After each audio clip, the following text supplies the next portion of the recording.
আজকে কিন্তু খুব ইম্পর্টেন্ট একটা বিষয় নিয়ে আমরা শিখব। স্পোকেন ইংলিশ মানে ইংরেজিতে যখন আমরা কথা বলার চেষ্টা করি, যে ভুলগুলো বা যে জিনিসগুলো আমরা অ্যাভয়েড করে চলি সেগুলো একটা শেখার আমরা চেষ্টা করছি। কিন্তু আজকের ভিডিওটাতে আমরা শিখবো যে 30টা এমন ফ্রেজেস যেগুলো কিন্তু আমরা রেগুলার লাইফে আমাদের ইউজ করতে পারি। মানে প্রত্যেক দিনের লাইফে বা প্রত্যেক দিনের জীবনে আমরা যখন কথা বলি তখন এই ফ্রেজেস গুলো যদি আমরা একটু শিখে নিই এবং প্র্যাকটিস করি তাহলে কিন্তু আমরা ইউজ করতে পারবো। তাহলে সবাই এক্সাইটেড তো?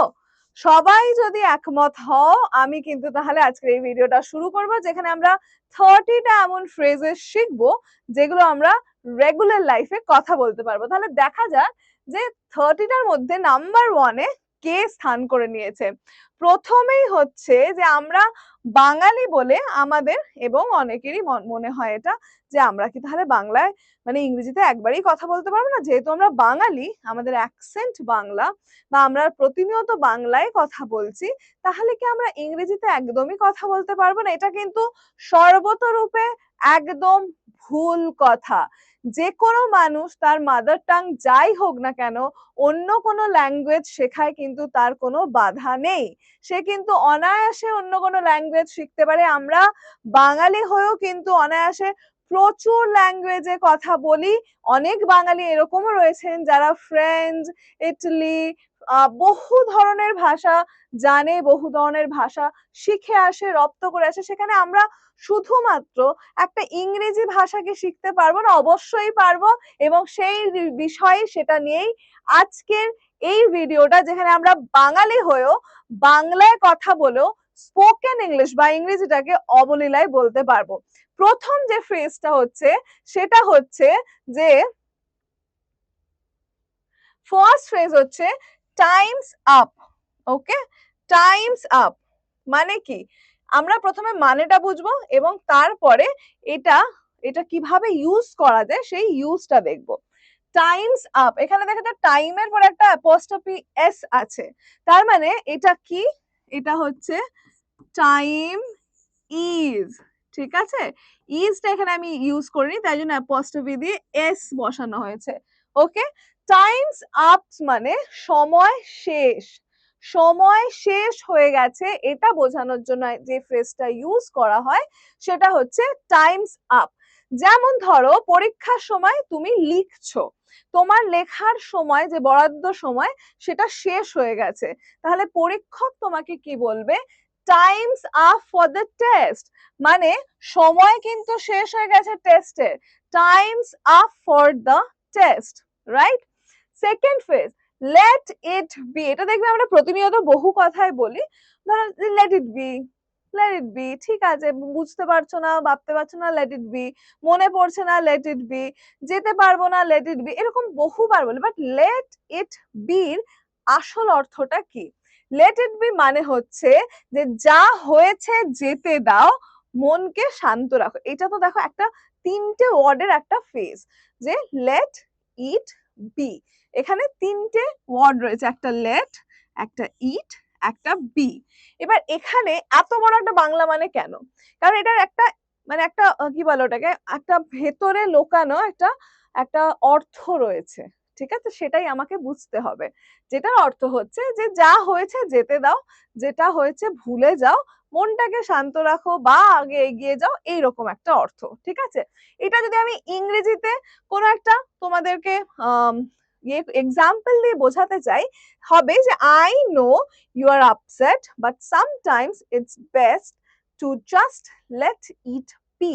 মানে আমি জানি যে তুমি আপসেট, আমি জানি ইউ আর আপসেট, তুমি আপসেট, কিন্তু কিছু কিছু সময় অ্যাকচুয়ালি এটাই সেরা হয় যে তুমি ব্যাপারটাকে যেতে দাও, ভুলে যাও, মনটা শান্ত রাখো, রাইট?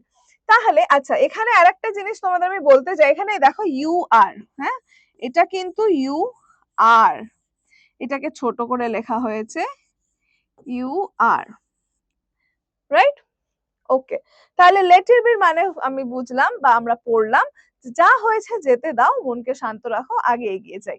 ওকে, আচ্ছা, নেক্সট কি? তারপরে হচ্ছে মাইন্ড দ্য গ্যাপ। এটা কিন্তু খুব ইম্পর্টেন্ট একটা জিনিস। যারা ধরো রেগুলারলি কোনো পাবলিক ট্রান্সপোর্টে যাতায়াত করে, maybe via train, via bus or any public transport, তাদেরকে অনেক সময় এই কথাটা শুনতে হয় যে মাইন্ড দ্য গ্যাপ। এটার মানে কি, ফাঁকটা সাবধানে পার হও। মানে তুমি ধরো কোথাও এরকম জাম্প করে যেতে চাইছো বা কোথাও একটা উঠতে চাইছো, there is a gap between you and that vehicle, right? যে ভেহিকেলটাতে উঠতে সেটা be it train, be it bus or any vehicle, তুমি জাম্প করে উঠতে চাইছো, ওই যে মাঝের গ্যাপটা তোমাকে লক্ষ্য করতে বলা হচ্ছে। সেটার জন্য যে ফ্রেজটা আমি ইউজ করছি সেটা হচ্ছে মাইন্ড দ্য গ্যাপ। এখানে এক্সাম্পলটা দেখলেই তুমি বুঝতে পারবে যেটার আসল অর্থটা কি। when, আচ্ছা এখানে একটু ভুল লেখা আছে, when catching the train আমি করতে পারি,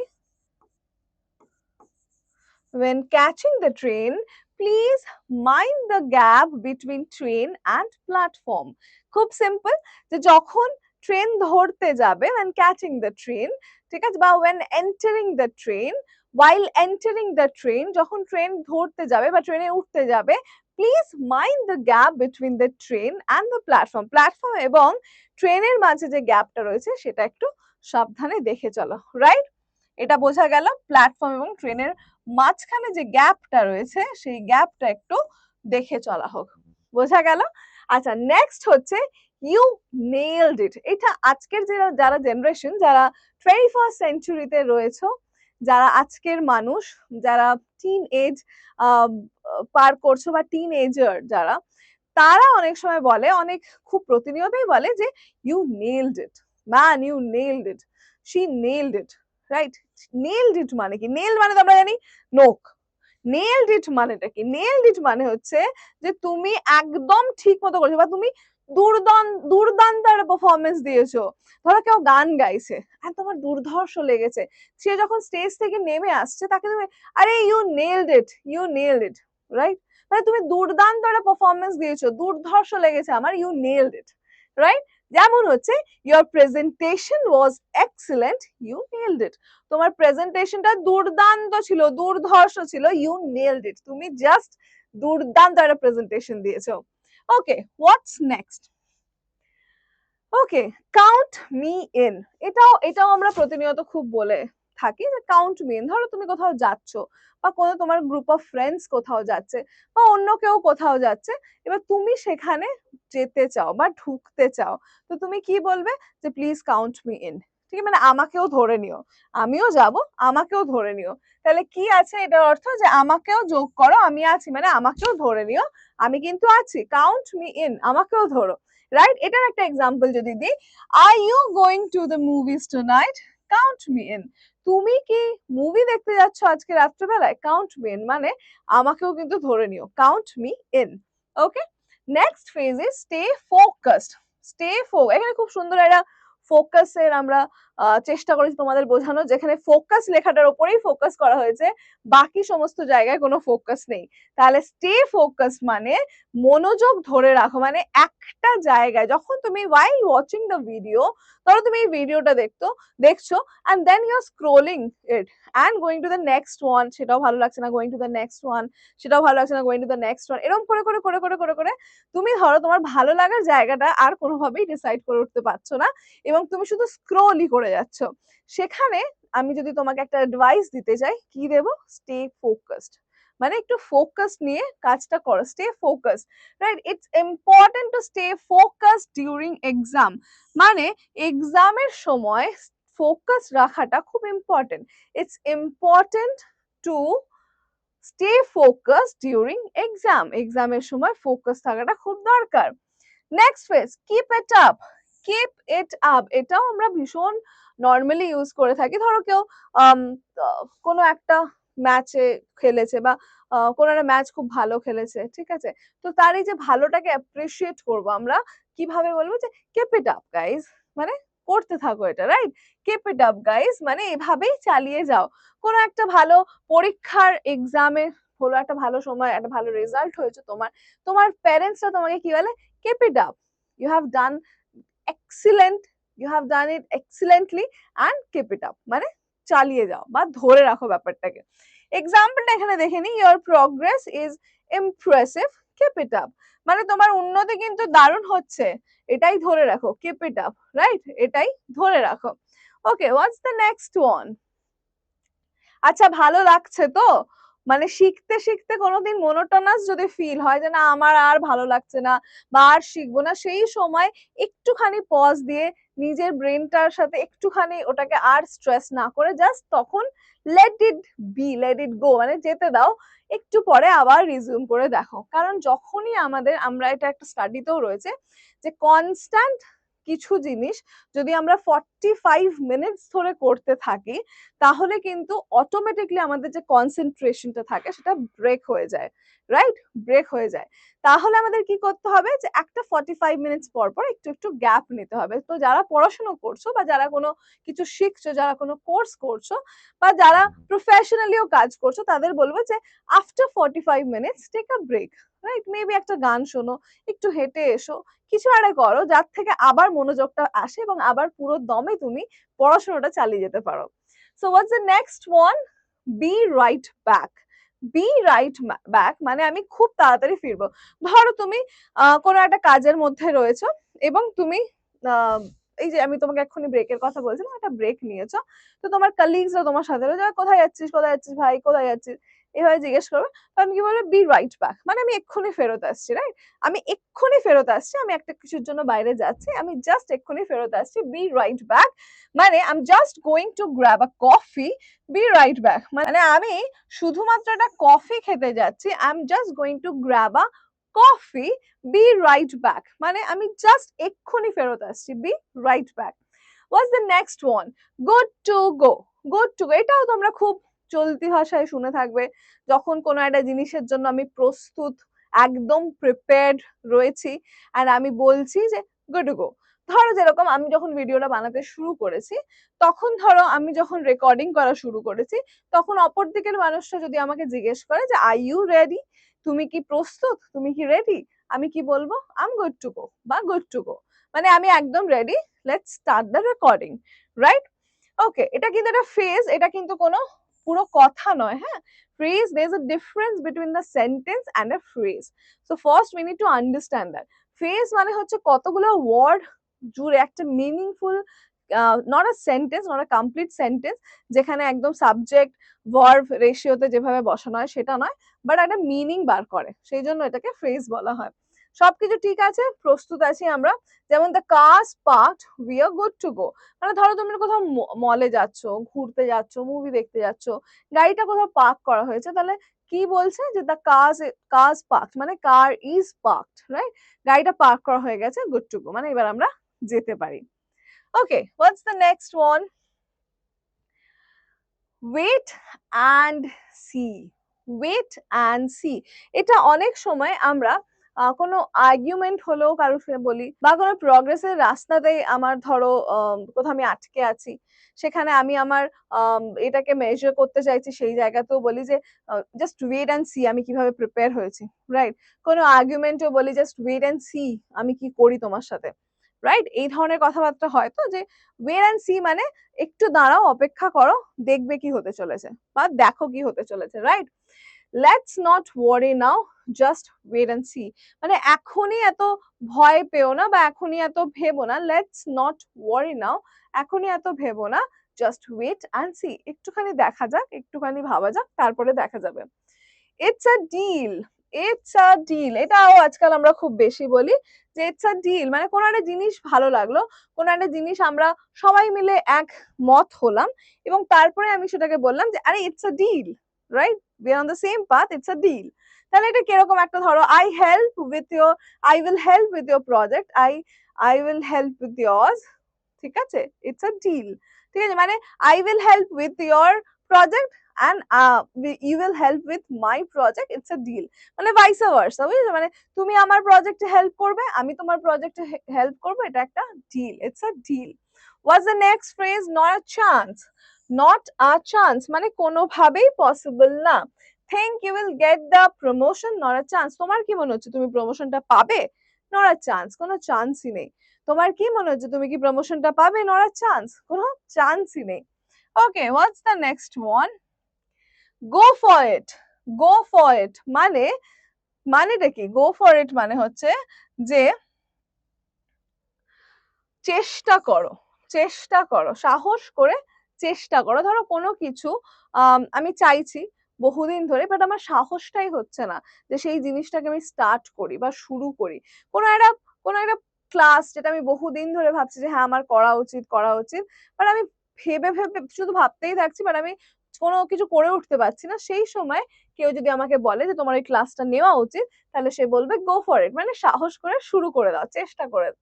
if you want that job, go for it, মানে তোমার যদি সত্যি ওই জবটা দরকার, তোমার যদি সত্যি ওই চাকরিটা দরকার, গো ফর ইট, মানে জাস্ট নিয়ে নাও, right? Okay, what's the next one? Let's roll. Let's roll, এটা আমরা অনেক সময় দেখবে কোন পাবে গেলে, ডেস্কে গেলে অনেক সময় বলে কি লেটস রোল, মানে শুরু করা হোক, রাইট? শুরু করা হোক। যেমন we have everything, we are set, let's role, মানে আমরা কিন্তু সেট, আমরা সব প্রিপেয়ার করে ফেলেছি, we have said everything and we have everything, we are set, মানে আমরা একদম all set, let's roll, এবার তাহলে শুরু করা যাক, রাইট? ওয়াচ ইয়োর স্টেপ, এটা কিন্তু চলাফেরার সময় এই ফ্রেজটা খুব ইউজ হয়। যে ধরো কোনো স্টেয়ারকেস রয়েছে, সিঁড়ি রয়েছে, বা এমনি কোথাও তুমি চলতে ফিরতে যাচ্ছ, অন্ধকার রাস্তা, তখন সামনে হয়তো খাদাখন্দ রয়েছে বা কিছু রয়েছে, তখন কি বলবে? যে ওয়াচ ইয়োর স্টেপস, মানে দেখে হাঁটো, watch your steps. The floor is slippery, watch your step, মানে ধরো ফ্লোরটা একটু আগে মোছা হয়েছে, দ্যাটস স্লিপারি, পিছলে যাওয়ার চান্সেস রয়েছে। কেউ যদি তোমাকে সতর্ক করতে চায়, সে বলবে যে the floor is slippery, watch your steps, একটু দেখে হাঁটো। টেক ইট ইজি, মানে চাপ নিও না। আজকালকার ছেলেমেয়েরা খুব বেশি বলে এটা, আমাদের ছোটবেলায় কথাটা এতটা ইয়ে ছিল না, বাট এখনকার যত ছাত্রছাত্রী রয়েছে এবং যাদের সাথে আমরা ইন্টারাক্ট করি, তারা প্রথমে বলে চাপ নেবেন না ম্যাডাম, চাপ নেবেন না, চাপ নিও না। বন্ধু বান্ধব হোক, বাবা মা হোক, শিক্ষক শিক্ষিকা হোক, প্রত্যেককেই তারা বলছে চাপ নেবে না। চাপ তো একটু নিতেই হবে, জীবনে এগোতে গেলে একটু চাপ তো নিতে হবে। এবং এই যে চাপ নেবে না, এটাই ইংরেজিতে আমরা বলি টেক ইট ইজি, মানে চাপ নিও না, আরামসে করো, আরামে করো, টেক ইট ইজি, চাপ নিও না। You worked hard all week, take it easy, it's weekend, মানে তুমি সারা সপ্তাহ প্রচুর কাজ করেছো, এটা একটা উইকেন্ড, একদম কাজের শেষ, মানে সপ্তাহের শেষ, জাস্ট টেক ইট ইজি, মানে আরামসে করো, right? Okay, I am on it, মানে ধরো তুমি কোনো একটা প্রজেক্ট করছো, পার্টিকুলারলি কোনো একটা প্রজেক্টে রয়েছো, কিছু একটা কাজ করছো, ঠিক আছে, তখন তুমি কি বললে? যে আই অ্যাম অন ইট, মানে আমি এটা দেখছি, আমি এটা করছি। এক্সাম্পল দেখো, the project's due tomorrow but don't worry, I am on it, মানে প্রজেক্টটা কালকেই রয়েছে, ডিউ টুমরো মানে হয়তো কালকে আমাকে প্রজেক্টটা সাবমিট করতে হবে। The project is due tomorrow, I am on it, মানে আমি কাজ করছি, কালকে কিন্তু প্রজেক্টটা ডিউ রয়েছে, আই অ্যাম অন ইট, আমি সেই প্রজেক্টটাতেই কাজ করছি। ওকে, হ্যাং টাইট, মানে ধৈর্য ধরো, অপেক্ষা করো। কাউকে বলতে চাও যে কোনো একটা কাজের জন্য, স্পেসিফিক কাজের জন্য একটু অপেক্ষা করো, একটু ধৈর্য ধরো, তাহলে কি করবে? Hang tight. I will be with you in a moment, hang tight, মানে আমি তোমার সাথে এক মুহূর্তের মধ্যেই আসছি বা আসবো, হ্যাং টাইট, একটু অপেক্ষা করো, রাইট? খুব একটা কাজের মধ্যে রয়েছো, কেউ হয়তো তোমার জন্য অপেক্ষা করছে, বসে আছে তোমার সাথে দেখা করার জন্য, তখন তুমি তাকে কি বলবে? যে তখন তাকে তুমি কি বলবে? যে I'll be with you in a moment, আমি তোমার সাথে এক মিনিটের মধ্যেই কথা বলছি, হ্যাং টাইট, একটু অপেক্ষা করো। স্টে টিউনড, স্টে টিউনড, মানে কি? অপেক্ষা করো, আরো থাকবে, মানে ধরো এরকম অনেক সময় হয় যে তুমি কিছু পড়াচ্ছ, তোমার হয়তো পুরো পড়ানোটা শেষ হলো না, তখন তুমি ছাত্রছাত্রীদের কি বলতে পারো? Stay tune, there is more, মানে আরো আরো কিছু রয়েছে, স্টে টিউন, সাথে থাকো, right? Okay, we will announce the winner soon. Stay tuned. We will announce the winner soon. Stay tuned. মানে আমরা খুব তাড়াতাড়ি winner announce করব, আমাদের সাথে থাকো। Stay tuned. Right? No rush. No rush মানে তাড়াহুড়ো করো না। No rush. There's no rush. কোনো তাড়াহুড়ো নেই। We have the whole afternoon. No rush. We have the whole afternoon. আমাদের কাছে পুরো দুপুরটা রয়েছে। Do not rush বা no rush, right? Okay, what's the last one on the plate? On my way. On my way মানে আমি আমার just পৌঁছচ্ছি, আমি just পৌঁছচ্ছি, আমি আসছি, পথে আছি। তাছাড়াও যেটা হতে পারে সেটা হচ্ছে পৌঁছচ্ছি, right? Just left on my way, just আমি বাড়ি থেকে বেরিয়েছি, I am on my way, just আমি বাড়ি থেকে বেরিয়েছি, I am on my way. তাহলে আজকের যেটা সব থেকে ইন্টারেস্টিং ছিল যে we have learn 30 phrases daily use, 30 phrases, যেটা আজকের এই ভিডিওটা দেখার ঠিক পরের মুহূর্তেই তুমি তোমার মাকে বলতে পারবে, বাবাকে বলতে পারবে, বন্ধুদের বলতে পারবে। এই ফ্রেজেস গুলো জানা থাকলে কি হয়, একটা কমপ্লিট সেন্টেন্স না বললেও তুমি এই ফ্রেজেসটার মাধ্যমে কিন্তু কোনো মানুষকে নিজের এক্সপ্রেশনটা বুঝিয়ে দিতে পারো। এবং যদি তোমাদের মনে হয় যে এই ভিডিওগুলো তোমাদের স্পোকেন ইংলিশের জার্নিতে একটু হেল্প করছে এবং তোমরা কিছু শিখতে পাচ্ছ সত্যিকারের, তাহলে অবশ্যই ভিডিওটাকে লাইক করে দিও এবং ম্যাট্রিকুলার সাথে অবশ্যই থেকো।